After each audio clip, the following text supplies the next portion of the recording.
Chapter 9, Hageman Sanitarium.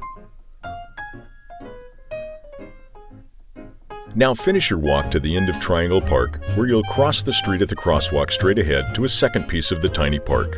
From here, look to your right across the street and notice a large white house at 1716 Oso Street. It's second from the corner and features a round blue stained glass window. This two-story neo-colonial house with Queen Anne influences was built in 1880 for Judson Rice, not as a private home, but specifically to be a boarding house. It was purchased some 20 years later by Mr. and Mrs. J.C. Waterbury, who converted the house into a sanitarium, a common name for hospitals in those days.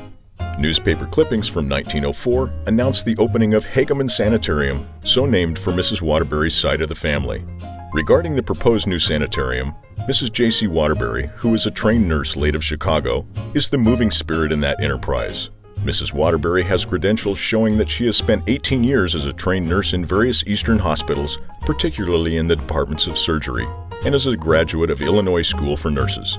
The hospital provided healing and respite for many until 1912, including victims of railroad-related injuries.